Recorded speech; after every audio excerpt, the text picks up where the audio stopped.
내 맘과 힘을 믿을 수 없네. 오직 한 가지 그 진리를 믿네. 주는 나의 힘이요, 주는 나의 힘이요, 주는 나의 힘이요. 영원히 주를 의지하리.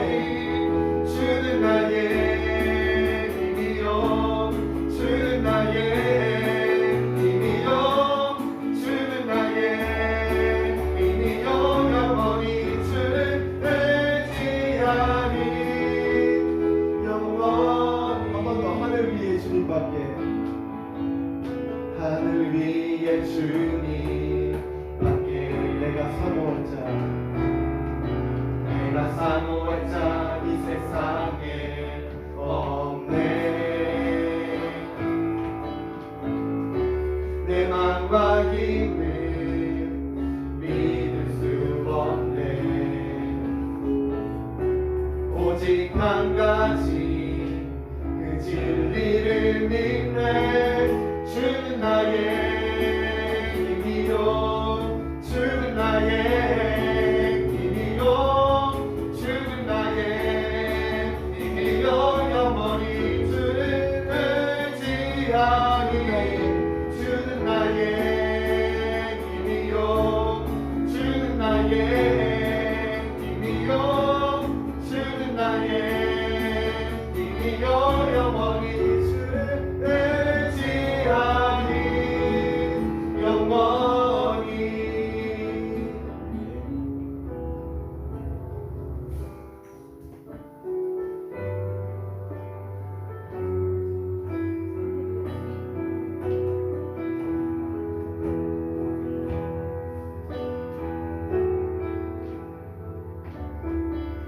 나의 주.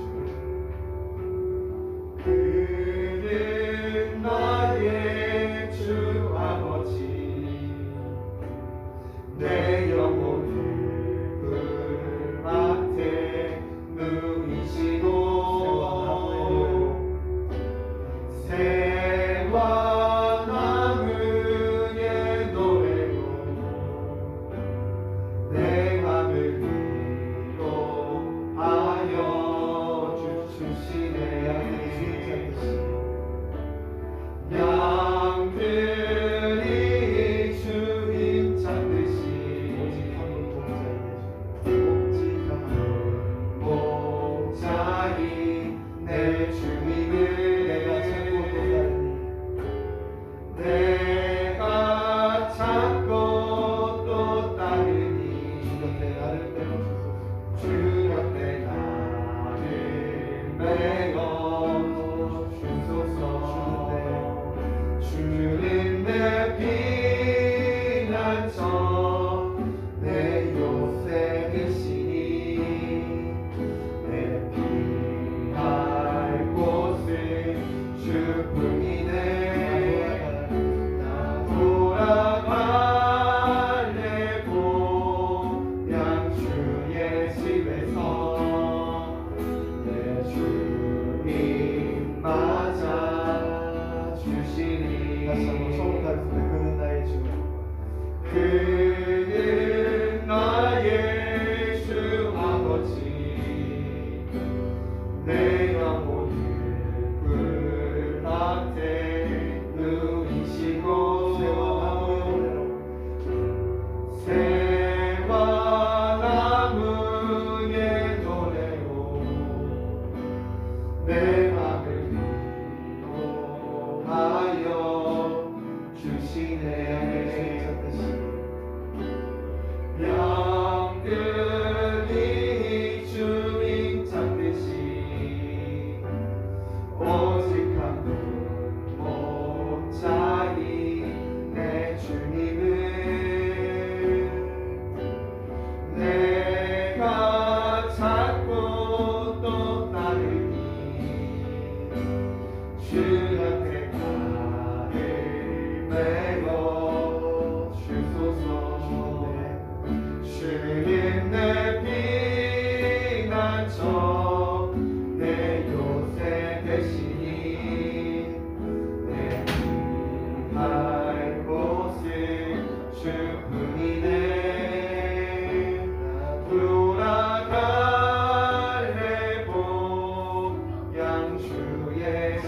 속에서 내 주님 맞아 주시 주는 내 피난처 주는 내 피난처 내 요새 되시니 내 피할 곳은 주뿐이네 나 돌아갈 내 고향 주의 곁에서 내 주님 맞아 오늘 말씀을 전하려고 합니다. 남녀 사이에 가장 힘든 것이 있다면 서로를 사랑하고 아마 배려하는 일일 겁니다. 있는 그대로의 허물을 이해하고 사랑해 주는 것 남녀 사이에 가장 힘든 일이라고 생각합니다.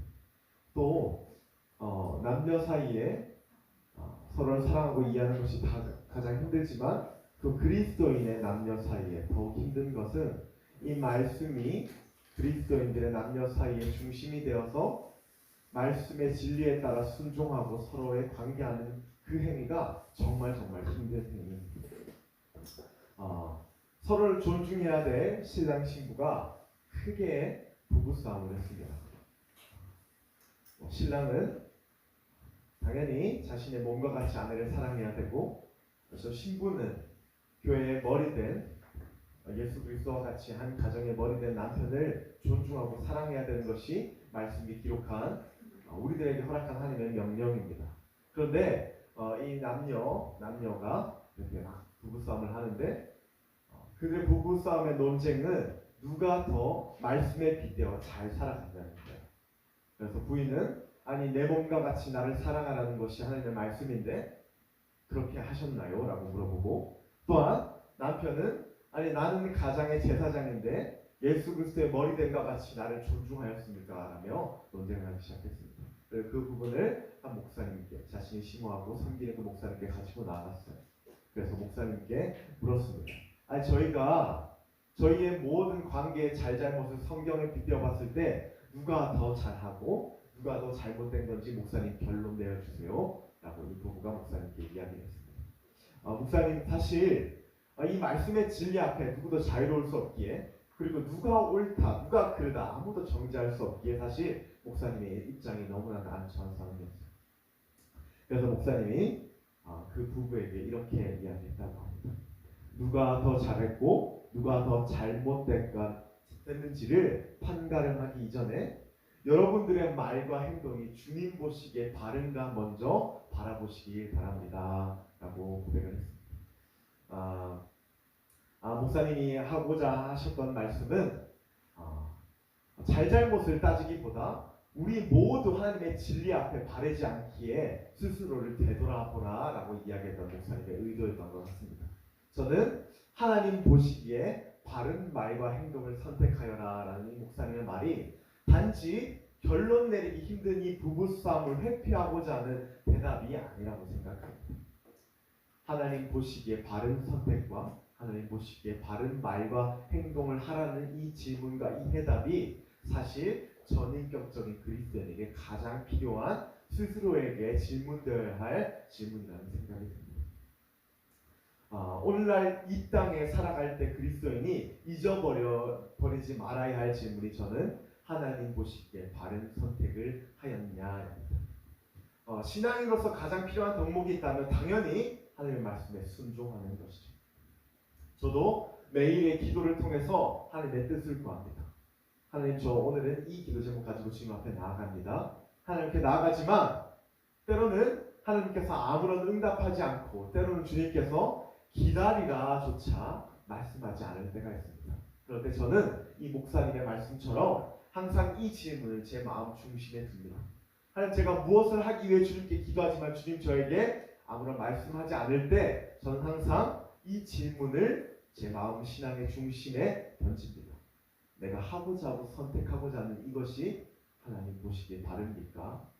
제가 그러한 질문을 던졌을 때 제 마음에 어렵지 않으면 저는 그것이 하나님 뜻과 하나님의 응답인 줄 알고 그 하나님의 기도의 제목 가운데 순종하고 나아갑니다. 이 질문은 또한 전반적인 모든 관계에서도 적용될 수 있어요. 우리가 누군가와 관계를 할 때, 관계에 어려움이 있을 때, 그리고 선한 관계인지 아닌지 구분할 때 그 관계를 가지고 하나님께 먼저 물어보는 것이 하나님 이 관계 주님 보시기에 바른 관계입니까?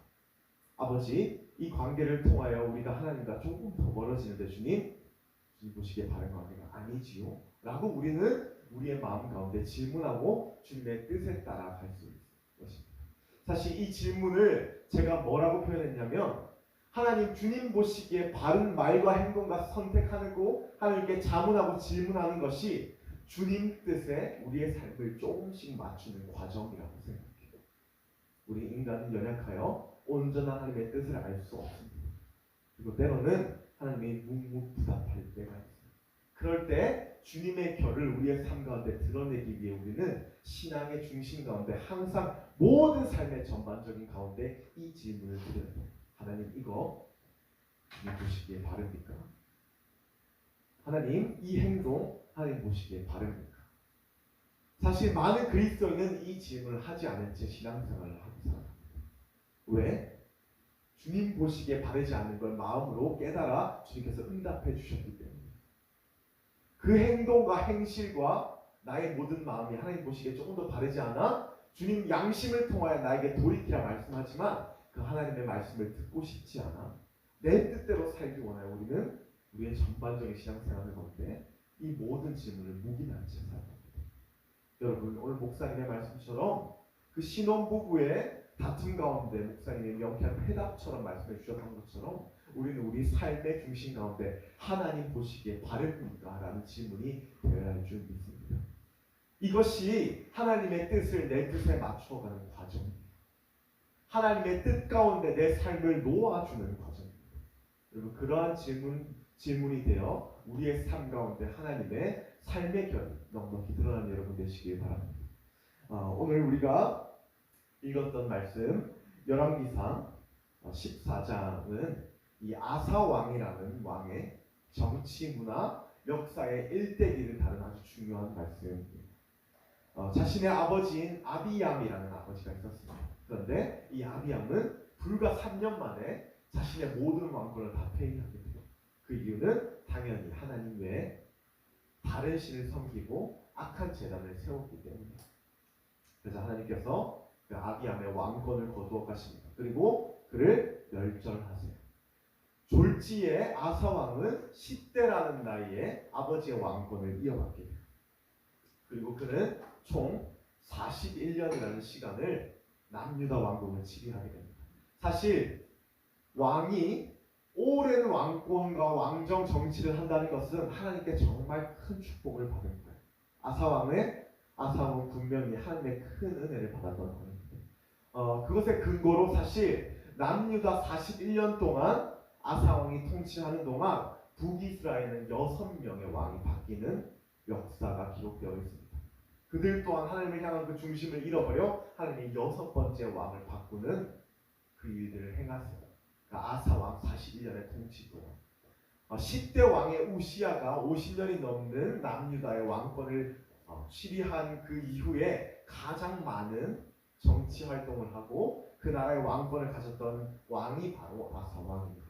분명히 그는 오늘 우리가 말씀에 읽었듯 하나님의 큰 은혜를 받은 자입니다. 오늘 우리 아까 읽었던 14장 2절의 말씀을 다시 한번 보겠습니다. 14장 2절의 말씀인데요. 다 같이 한번 읽어보겠습니다. 시작. 아사가 그의 하나님 여호와 보시기에 선과 정의를 행하여. 우리가 이 말씀을 읽어서 알 수 있듯이 아사왕은 하나님 보시기에 선과 정의를 행했던 왕으로 성경 말씀을 기록하고 있습니다. 이것을 세 번역해서 그는 여호와 보시기에 좋은 일을 행했을 뿐만 아니라 선한 일을 행했다라고 기록되어 있습니다. 아까 우리가 서두에 말했던 그 우리 신앙의 중심에 매일 질문되어야 될 그 질문을 아사왕은 자신의 왕권의 칭호로부터 이미 하사받아 성경에 기록되어 있었다. 하나님 보시기에 바른 정치, 하나님 보시기에 바른 선택, 옳은 선택, 주님이 기뻐하는 그 선택을 하며 왕권을 이어갔던 것입니다. 우리는 그 왕을 통해 그 모습을 통해 저는 아사 왕은 진정으로 하나님을 경외했던 왕이다라고 결정 지을 수 있겠습니다. 우리 그렇게 이야기할 수 있습니다. 아사 왕은 정말 하나님 보시기에 이 신앙의 질문을 하며 진정으로 주님을 경외했던 왕이구나. 그렇다면 그 모습을 통해서 하나님을 진정으로 경외하고 주님 보시기에 바른 행실을 행했던 그 왕에게 하나님의 어떤 은혜가 가해졌는가 오늘 말씀을 통해서 알아보도록 하겠습니다. 가장 먼저 하나님 보시기에 정직한 일을 행하는 자에게 주신 하나님의 은혜가 있습니다. 첫 번째 은혜는 바로 죄로부터 멀어지는 우리가 모든 삶에서 하나님 보시기에 바른가라는 질문으로 살아가게 되면 우리 가운데 이겨지는 것이 하나 있습니다. 그것은 바로 죄를 이기는 은혜. 우리의 삶의 모든 전반적인 가운데 하나님 이것이 바르고 주님 보시기에 옳습니까? 질문되어지고 우리의 삶을 살아가다 보면 우리 가운데 자연스럽게 이겨지는 것이 있습니다. 주님과 반대되는 악의 행위가 우리 가운데 이겨지는 은혜입니다.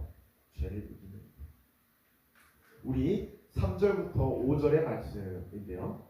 제가 한번 아사왕에게 어떤 일이 있었는지 한번 읽어보도록 하겠습니다. 3절부터 제가 읽겠습니다. 이방 제단과 산당을 없이 하고 주상을 회파하며 아세라상을 짓고 유다 사람을 명하여 그 열조의 하나님 여호와를 구하게 하며 그 율법과 명령을 행하게 하고 또 유다 모든 성읍에서 산당과 태양상을 없이 하며 나라가 그 앞에서 평안함을 얻으며 그의 아버지 르호보암도 그의 아버지 아비얌도 그들은 하나님 보시기에 바르지 않은 행실을 했습니다. 악을 행했다라고 성경은 표현해요. 그것은 바로 이방신을 제사하고 이방신을 섬기는 일입니다. 그래서 너무나 신기하게 갑자기 이 아사왕의 시대 때부터 종교개혁이 일어납니다. 그는 하나님 보시기에 바르지 않은 많은 상당들을 제하고 다시 한번 남유다 백성이 이스라엘 백성들이 하나님을 향하여 그 중심을 회복하기 위해 열심으로 일하게 됩니다.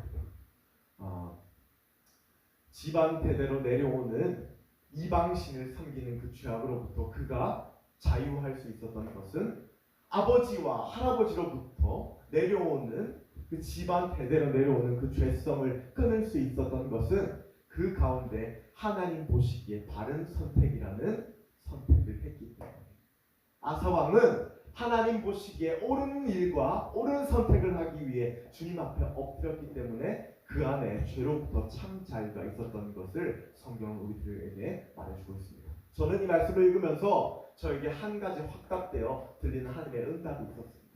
오늘날 우리는 정말 많은 죄성, 중독 가운데 살아가는 거죠. 하나님 보시지 않고 예배당 밖에서의 우리의 삶, 주님 말고는 아무도 모르는. 그런데 그 삶조차 바르지 않으면 하나님 너무나 마음 아파하세요. 그런데 우리가 매일 묵인하고 매일 어려워하는 그 죄성 가운데 우리가 하나님을 경외하며 하나님 보시기에 바른 선택을 하기를 결정하면 우리의 삶에 그러한 중독의 죄성, 끊을 수 없고 연결되는 우리의 모든 죄성이 자연스럽게 끊어짐을 아사왕을 통하여 오늘 성경이 이야기하고 있습니다. 그 누구에게 아사왕은 예수 그리스도로 말미암아 큰 은혜를 받아 모든 산당과 아세라상을 저지하였다라고 표현되고 있지 않나요? 그는 단지 주님 보시기에 옳은 선택을 하였던 왕이다라고 표현합니다. 그들 삶의 모든 전반적인 것 가운데 남유다의 통치 가운데 그는 모든 결정을 하나님 보시기에 바른 선택을 하였더니 주님 보시기에 바르지 않는 그 죄성들이 자연스럽게 끊어지고 새로운 종교개혁이 그 마음 가운데 일어났으면 우리에게 성경이 말해주고 있습니다. 우리 가운데 끊어지지 않는 죄, 우리 가운데 이기지 못하는 그 죄, 하나님을 경외하며 주님 보시기에 바른 선택을 하는 그 선택의 시작으로부터 우리는 그 죄로부터 자유로워질 것입니다. 3주 전의 일입니다. 제가 요즘은 이제 결혼이 얼마 남지 않아서 사람들을 만나지 않아요.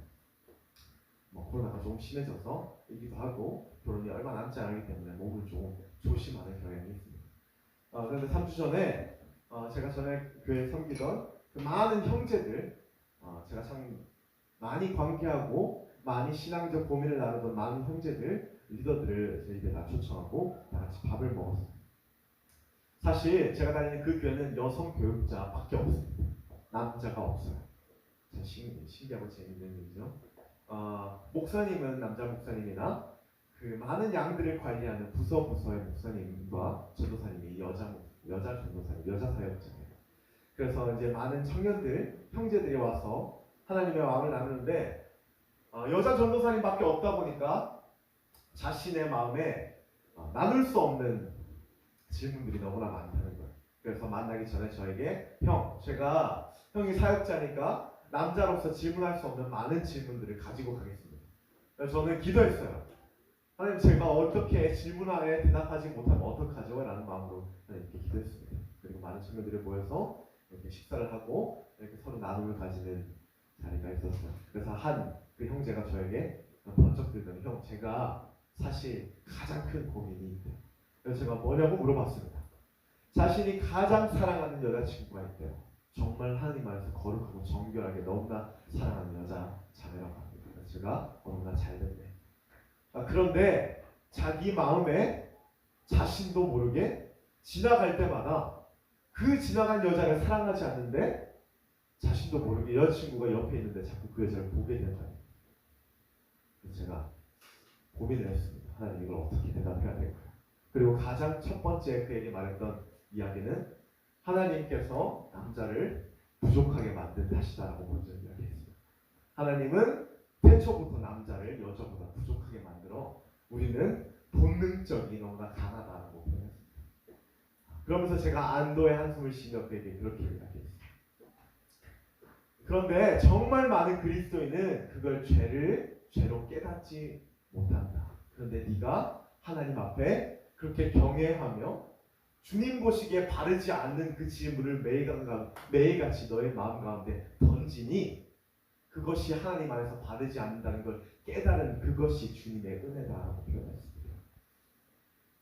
그 청년에게 있어서 정말 큰 은혜는 자신이 사랑하는 누군가가 있는데 다른 여자에게 눈길을 주는 그것이 주님 보시기에 바르지 않다는 것을 깨닫는 것이 그 청년에게 정말 큰 은혜예요.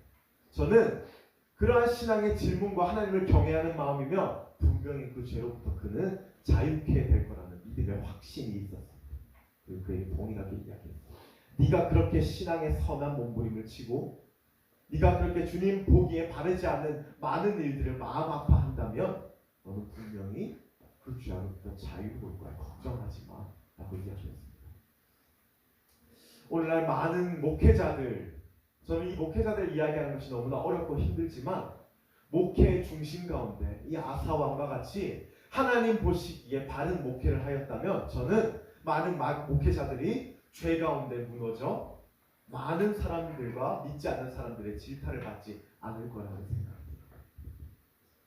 그들의 모든 목회의 전반적인 선택과 결정 가운데 과연 주님 보시기에 바른 선택을 하고 하나님의 눈동자가 지금도 나를 지켜본다는 경외함이 있다면 그들은 절대 그렇게 신앙의 중심이 무너져 내리지 않았을 거라는 생각입니다. 저는 본디 목회자만의 이야기는 아니라고 생각해요. 오늘날 우리 그리스도인의 모습을 살펴볼 필요가 있습니다. 저 포함 많은 그리스도인들이 이제 죄로부터 무뎌져 있어요. 정말 많은 그리스도인들이 죄를 지으면서도 그것이 바르지 않다는 것을 깨닫지 못하고 살아갑니다. 제가 옛날에 하나님을 경외하는 마음에 대해서 설교했을 때 이러한 이야기를 들었습니다. 세상에 가장 범죄가 많이 있는 나라는 그곳이 어디냐면 CCTV가 없는 곳이에요. 아무런 눈동자가 없는 그곳. 오늘날 많은 그리스도인들이 하나님을 진정으로 경외하고 그 눈이 오늘도 나를 조명하고 계신다는 것을 믿는다면 진짜 그 마음의 중심에 하나님 날 지켜보고 계신다는 그 경외함의 믿음의 중심이 있다면 오늘날 우리들의 삶처럼 이렇게 죄에 묻어진 삶을 살아갈 수 있겠습니다. 자, 아사왕을 보면서 그가 왜 어떻게 그렇게 오래 하나님의 뜻에 따라 남유다를 통치하고 죄로부터 자유할 수 있었나? 대대로 내려오는 이상을 섬기는 그 많은 아버지와 할아버지의 죄성을 자신은 그 앞에서 끊을 수 있었나? 저는 단 한 가지 질문이라고 생각해요. 주님 보시기에 바른 선택은 없나? 자신의 모든 왕정의 정치 가운데, 삶의 결 가운데, 말과 행동 가운데, 이스라엘 백성에게 선포하는 말 가운데 주님 보시기에 바른 것만 행보했기 때문에 그 가운데 그 많은 죄성들이 끊어졌다라고 생각합니다. 여러분 삶 가운데 진정으로 주님을 경외하는 믿음을 가지시기 바랍니다. 내가 정말 끊지 못하는 죄성, 내 안에 은밀한 죄가 너무나 많아요. 여러분 성경에서 기록하기에 남을 비아냥거리는 것, 남의 손가락질하는 것, 기도하지 않는 것, 불의를 눈여겨보지 않는 것, 그들에게 자비를 베풀지 않는 것, 다 죄라고 했어요. 그 누구도 진리인 말씀 앞에 자유로울 수 없어요. 오늘날 예배당 나가서 우리의 모든 삶이 성경의 진리가 말하는 그 죄의 모습과 틀리지 않는다면 우리는 신앙의 질문에 질문해야 해요. 내가 진짜 하나님 보시기에 바른 삶을 살아가고 있는가? 내가 진짜 오늘도 날 조명하시는 주님의 그 눈동자를 경외하며 살아갑니다. 어제 우리의 말씀 묵상입니다. 잠언 8장 13절의 말씀인데요. 제가 읽겠습니다.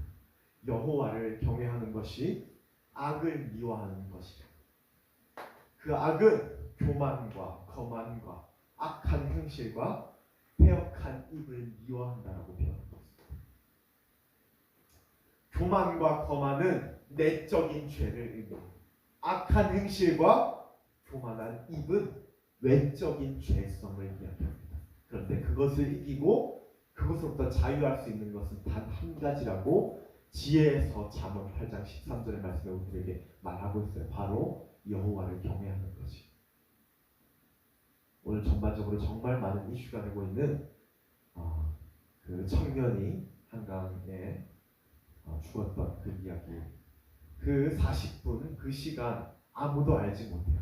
그렇기 때문에 그 사건은 미스테리로 남아 흘러가고 있어요. 그 친구가 범죄자이든 이지 않든 간에 아무도 보지 않는 그 순간 가운데 그 범죄가 일어났습니다.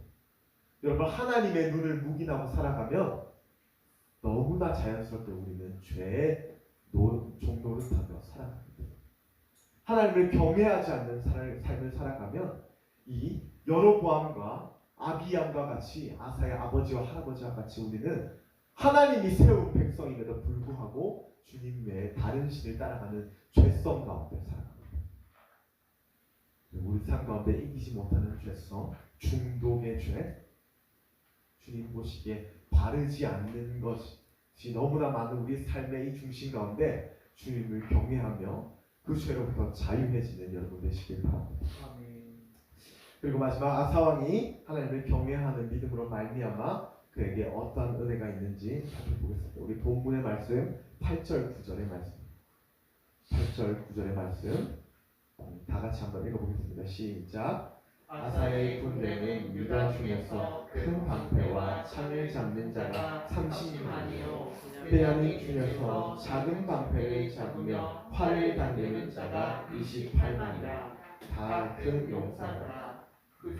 구스 사람 세라가 저희를 치료하여 군사 100만과 병거 300승을 거느리고 말의 사이에 지금 아사의 군대는 창을 잡은 자가 30만, 활 쏘는 자가 28만, 총 58만의 군대예요. 그런데 구스 사람, 이 에티오피아, 오늘날 에티오피아, 이 구스라는 것이 검다, 거무스름하다라는 히브리어에서 파생된 단어예요. 그러니까 구스 사람은 오늘날 이 아프리카 사람들이에요. 구스 사람, 100만 구스 사람은 100만 대군을 이끌고 있는 정말 강대한 나라였습니다. 이 아사 왕이 58만, 대적할 군대가 정확히 그들의 곱절인 100만. 인간의 생각으로 이 전쟁을 치른다는 것은 너무나 터무니없는 생각이었을 거예요. 그런데 너무나 신기한 것은 아사 왕은 이 정말 터무니없는 이 상황 가운데 견고한 중심을 내고 있습니다. 우리 11절의 말씀을 제가 세 번역의 말씀으로 읽어보도록 하겠습니다. 아사 왕이 고백하는 기도예요. 제가 세 번역의 말씀을 읽겠습니다. 주 그의 하나님께 부르셨다. 주님께서 돕고자 하실 때에는 숫자가 많고 적음이나 힘이 세고 약함을 문제 삼지 않으십니다.